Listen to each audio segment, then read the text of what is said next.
बाहरी ज्ञान बना रहने की स्थिति में प्रेमी भक्त अपने प्रीतम के प्रति अनन्य भाव रखता हुआ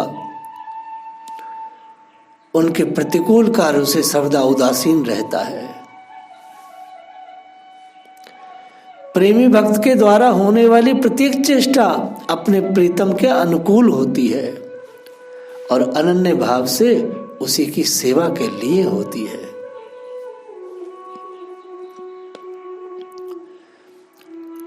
प्रतिकूल चेष्टा तो उसके द्वारा वैसे ही नहीं होती। कैसे नहीं होती? बड़ा सुंदर उदाहरण है। जैसे सूर्य के द्वारा कहीं अंधेरा नहीं होता, वैसी भक्त के द्वारा कोई प्रतिकूल चेष्टा हो ही नहीं सकती।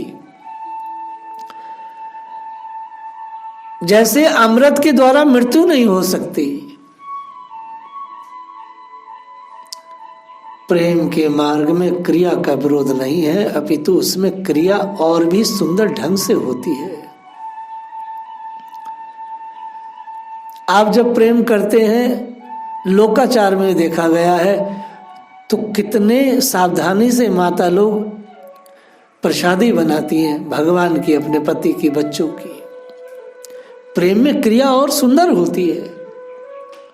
हमारी क्रियाएं प्रेमास्पद को सुख पहुंचाने के लिए होनी चाहिए। इस भाव से तो क्रियाएं और भी रस, माधुर्य, सौंदर्य, उत्साह से बढ़ जाती है।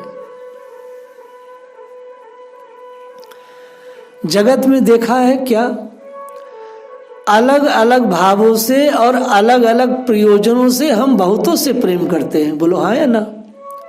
हमारे अनेक प्रयोजन होते हैं संसार में भिन्न भिन्न प्रकार के, तो भिन्न भिन्न मनुष्यों से हम प्रेम करते हैं, किंतु अपने प्रति जो प्रेम होता है उसमें प्रयोजन का अंतर नहीं, भाव का अंतर नहीं। समझ रहे हैं? माने संसार में जितने लोगों से हमारा संपर्क है उनसे प्रेम है प्रयोजनों के अनुसार, और उनसे कम बढ़ती प्रेम होता है। लेकिन मनुष्य अपने प्रति एक रस रहता है, अपने से कम बढ़ती नहीं रखता है, पूरा सजग रहता है, सावधान रहता है। श्री कृष्ण आत्मा के आत्मा है, उनमें जो प्रेम होता है उनमें ना तो स्वतंत्र भाव है ना स्वतंत्र प्रयोजन है। जो श्री कृष्ण से प्रेम करते हैं उनका जो जगत से प्रेम होता है वह श्री कृष्ण को लेकर ही है। यह नियम है। आत्म संबंध शून्य प्रेम कहीं नहीं होता। कोई व्यक्ति मुर्दों से प्रेम नहीं करता। श्री कृष्ण आत्मा के आत्मा है, अतएव जो श्री कृष्ण के प्रेमी हैं वह यदि दूसरों से प्रेम करते हैं तो श्री कृष्ण को लेकर के ही करते हैं। कितना भी कोई प्रियजन हो, यदि उसमें से श्री कृष्ण की आत्मा निकल गई अर्थात वो मर गया, तो कौन उस मुर्दे से प्रेम करे? प्रेम तो कृष्ण से ही है, क्योंकि जब तक श्री कृष्ण अंदर है तभी तक उस व्यक्ति से प्रेम है। जगत में जितना प्रेम है वह न चिरस्थायी है, न एक समान है, न एक में है, पर भगवान का प्रेम चिरस्थायी है, एक समान है तथा एक में है। श्री कृष्ण में जिसका एक बार प्रेम हो गया वह एक में हो गया, स्थायी हो गया तथा एक सा हो गया। फिर वह श्री कृष्ण को छोड़कर अथवा अलग किसी प्रयोजन से किसी से प्रेम नहीं करता। सच्चे सयाने भक्त का किसी से भी प्रेम है तो श्री कृष्ण के कारण है। कोई आत्मा श्री कृष्ण की सेवा के लिए उपयोगी है तो भक्त का, प्रेमी का उससे प्रेम है। वास्तव में यही सोलाना पक्का प्रेम है। भगवान को प्राप्त करने का सबसे सरल साधन है तीव्र व्याकुलता। उनके लिए हमारे प्राण जितना ही अधिक करुण कीर्तन करेंगे उतना ही हमारे समीप आएंगे। बस हमारा काम है, एकमात्र कर्तव्य है व्याकुल हृदय से नित्य उनका स्मरण करना, उन्हें पुकारना। सचमुच जिनका मन श्री कृष्ण को प्राप्त करने के लिए व्यग्र हो जाता है, जो श्री कृष्ण को पाने के लिए पागल हो जाते हैं, उनकी ओर दौड़ पड़ते हैं, जिनमें श्री कृष्ण प्राप्ति की लालसा अत्यंत रूप से जागृत हो जाती है, वे पत अपत क्या देखते हैं। वे कब हिसाब लगाते हैं कि इस रास्ते में कितना कलेश है। वो कब हिसाब लगाते हैं कि हमारे परिवार की को कलंक लगेगा। वो कहाँ हिसाब लगाते हैं कि हमारे घर छोड़ने से क्या होगा। ये हिसाब किताब तो व्यापारी लगाते हैं साहब। उनको कौन रोक सकता है, उनकी उद्दाम गति में कौन बाधक हो सकता है। उनको कोई दुख रोक नहीं सकता, दुख उनके ध्यान में आता नहीं। स्त्री पुत्र धन मान कीर्ति आदि की लालसा उनको मोहित नहीं कर सकती। हजारों लाखों दुखों को भी वो दुख नहीं मानते। प्रेम होना चाहिए, बस प्रेम होना चाहिए। जिस वस्तु में प्रेम होता है उसके सेवन में नींद नहीं आती, जी नहीं उबता। भगवान की सेवा का समय उपस्थित होने पर प्रेमी के सामने जितने भी प्रतिबंध हो वे अपने आप हट जाते हैं।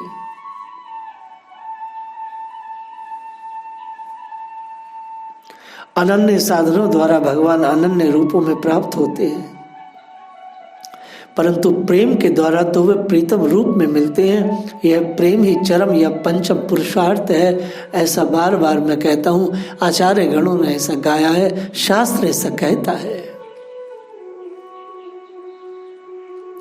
जिसमें मोक्ष का भी संन्यास हो जाता है, यही जीवन का परम फल है।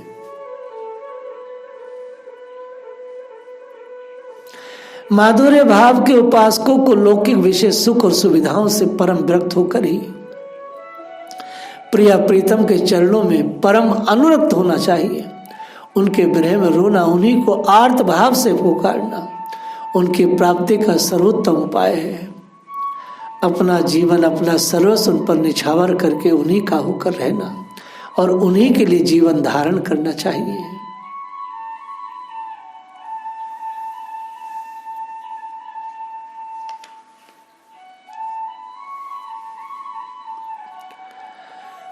कुछ लोग प्रतिदिन सकाम उपासना करके मनोवांछित फल चाहते हैं।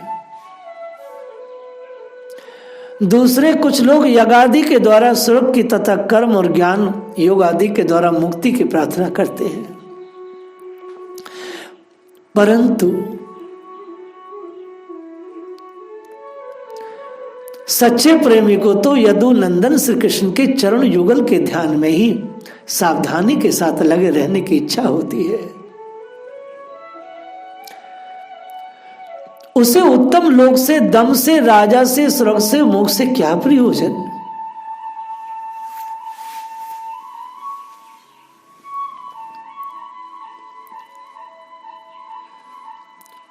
सच्चिदानंद घन श्री कृष्ण की वृंदावन लीला अति मधुर है, आकर्षक है, अद्भुत है, अनिवर्चनीय है। वहां सभी कुछ विचित्र है, चराचर सभी प्राणी श्री कृष्ण प्रेम में निमग्न है। उनमें भी गोपियों का प्रेम तो श्रद्धा अलौकिक और अचिंत्य है। वहां वाणी की गति नहीं, मन भी उस प्रेम की कल्पना नहीं कर सकता। करे भी कैसे, उसकी वहां तक पहुंची ही नहीं है। परम पूज्य गुरुदेव महाराज कहते थे, मनुष्य प्रेम की कितनी ही ऊंची से ऊंची कल्पना क्यों ना करे, वह उस कल्पनातीत भगवत प्रेम के एक कण के बराबर भी नहीं है। उस गुणातीत केवल प्रेम की कल्पना गुणों से निर्मित प्राकृतिक मन कर ही कैसे सकता है। इस अवस्था में भगवान श्री कृष्ण का सचिदा आनंदमयी गोपिका नाम धारणी अपनी ही छाया मूर्तियों से जो दिव्य प्रेम था, उसका वर्णन कौन करे। आज तक भी जितना वर्णन हुआ है वह प्राय अपनी अपनी विभिन्न भावनाओं के अनुसार ही हुआ है। इस प्रेम का असली स्वरूप तो यत किंचित उसी की समझ में आ सकता है जिसको प्रेम घन श्री कृष्ण समझाना चाहते हैं, और जो उसे समझ लेता है वह तत्क्षण गोपी बन जाता है, इसलिए वह फिर उसका वर्णन नहीं कर सकता। वास्तव में वह वर्णन की वस्तु भी नहीं है।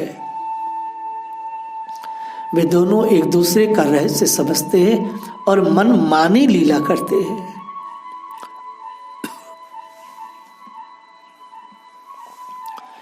श्री गोपियों के प्राण और श्री कृष्ण में तथा श्री कृष्ण के प्राण गोपियों में कोई अंतर नहीं रह जाता।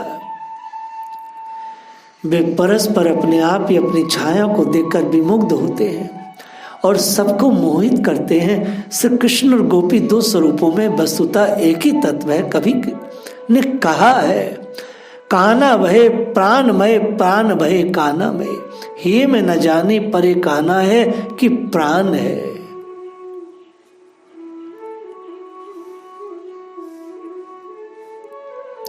भगवान ने अपने इस तरह के भक्तों के लिए कहते हैं कि वह तो मेरी आत्मा ही है।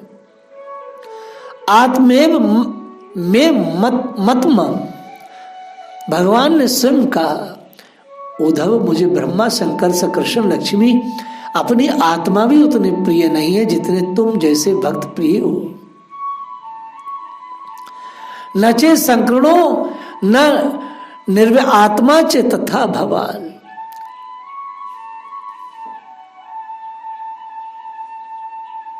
क्योंकि मेरा ऐसा भक्त मुझ में ही संतुष्ट है, उसे मेरे सिवा कुछ नहीं चाहिए।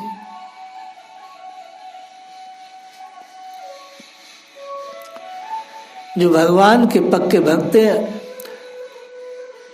उनको भगवान अपनी आत्मा कह रहे हैं, इसलिए कह रहे हैं कि वो भगवान को अपनी आत्मा अर्पित कर देते हैं।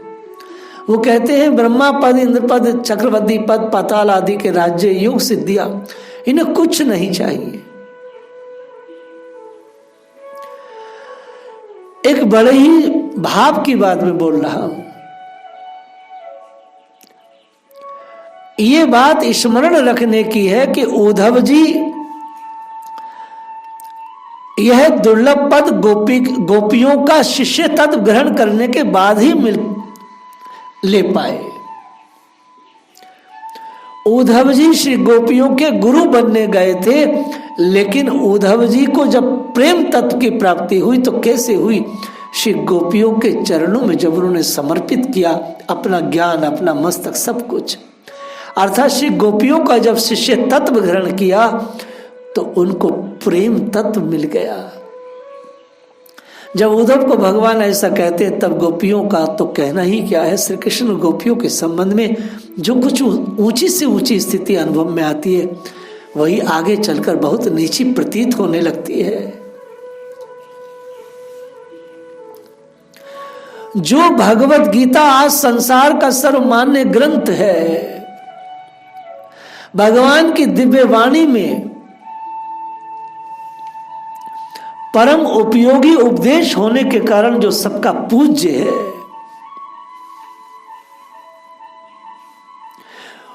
उसमें जो कुछ करने के लिए कहा गया है, श्री गोपियों के जीवन में वे सब बातें स्वाभाविक वर्तमान थी,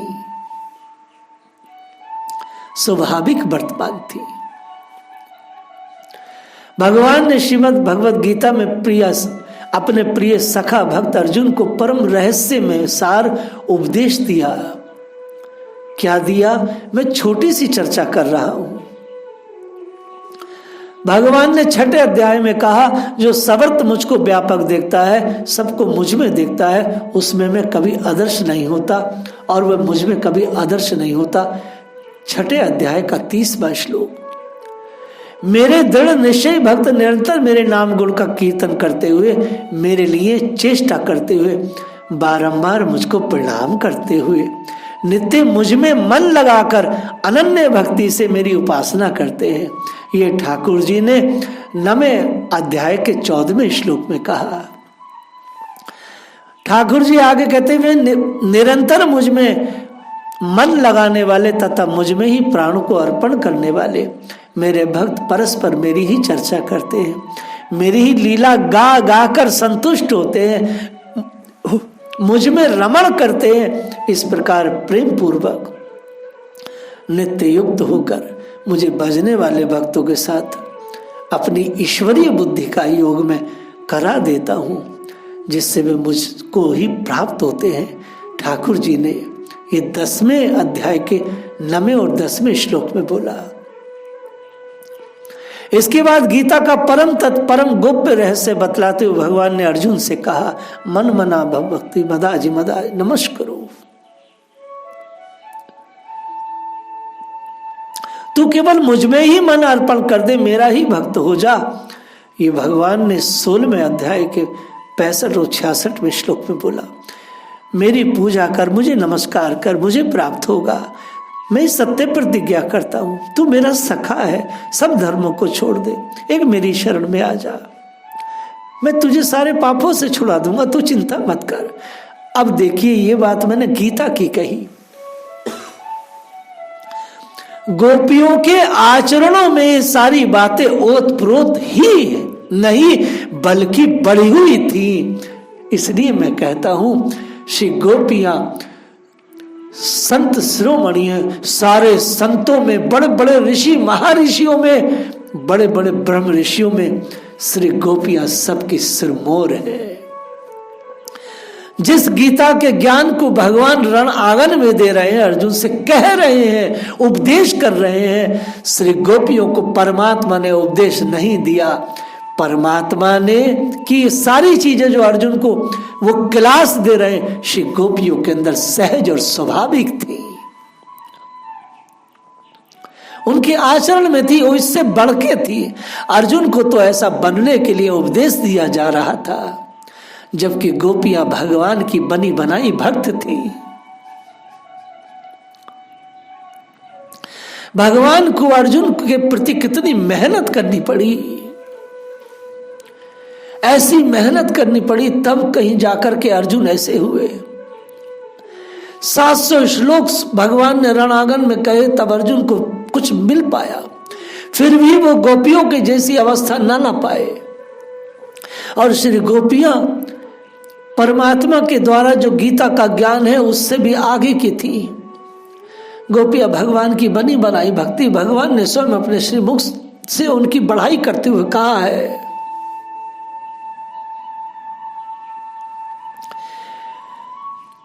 निजंग मपी या गोप्या ममेति सम उपासिते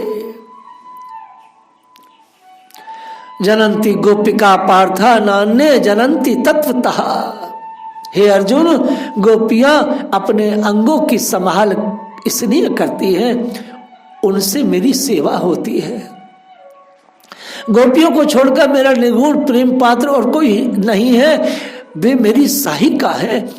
और क्या कहूँ, वह मेरी गुरु है, वह मेरी शिष्या है, वह मेरी दासी है, बंधु है, प्रियसी है, कुछ भी कहो सभी है।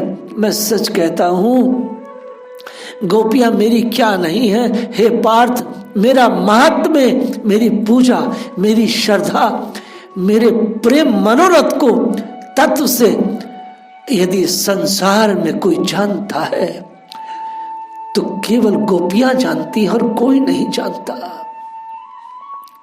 जनंती गोपिका पार्थ न अन्य जनंती तत्वतः।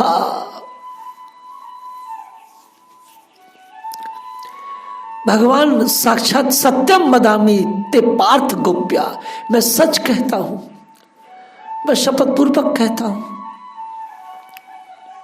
गोपियों के मन में इस लोक और परलोक के किसी भी भोग की कामना नहीं थी। इंद्रिय का कोई विषय उनके मन में आकर्षित नहीं कर सकता था। उन्होंने अपने मनो को श्री कृष्ण के मन में, अपने प्राणों को श्री कृष्ण के प्राणों में विलीन कर दिया था। वे इसलिए जीवन धारण करती थी कि श्री कृष्ण वैसा चाहते थे। उनका जीवन मरण लोक परलोक सब श्री कृष्ण की इच्छा के अधीन था। उन्होंने अपनी सारी इच्छाओं को श्री कृष्ण की इच्छाओं में मिला दिया था। भगवान श्री कृष्ण ने एक दिन एकांत में प्यारे उद्धव जी से कहा है, हे उद्धव, गोपियों ने अपने मन प्राण मेरे अर्पण कर दिए हैं। मेरे लिए अपने सारे शारीरिक संबंधियों को, लोग सुख के साधनों को त्याग कर वे मुझ में ही अनुरक्त हो रही हैं। मैं ही उनके सुख और जीवन का कारण हूं। गोकुल की उन स्त्रियों को मैं प्रिय से प्रिय हूं। मेरे दूर रहने के कारण मेरा स्मरण करती हुई मेरे लिए विरह में अत्यंत विह्वल और विमोहित हो रही है। मेरे शीघ्र गोकुल लौटने के संदेशों के भरोसे ही अपने आत्मा को मुझ में समर्पण कर देने वाली ये गोपियां बड़ी कठिनता से किसी प्रकार जीवन धारण कर रही हैं। गोपियों का हृदय श्री कृष्णमय हो गया था। वे खाते पीते सोते जागते चलते फिरते घर का काम काज करते सब समय श्री कृष्ण को ही देखती और उन्हीं के गुणों का स्मरण करके आंसू बहाया करती। श्री भागवत जी में आया है, श्री गोपी प्रेम बड़ा ही पवित्र है, बड़ा पवित्र, बड़ा पवित्र है। जो गोपियां गौओं को दूध दूहते समय, धान आदि कूटते समय, दही बिलोते समय, आंगन लीपते समय, बालकों को झुलाते समय, रोते हुए बच्चों को लोरी देते हुए, घरों में पानी छिड़कते, झाड़ू देते, प्रेम पूर्ण चित्त से आंखों में आंसू भरकर गदगद वाणी से श्री कृष्ण का गान करती, वे गान करती थी भगवान का।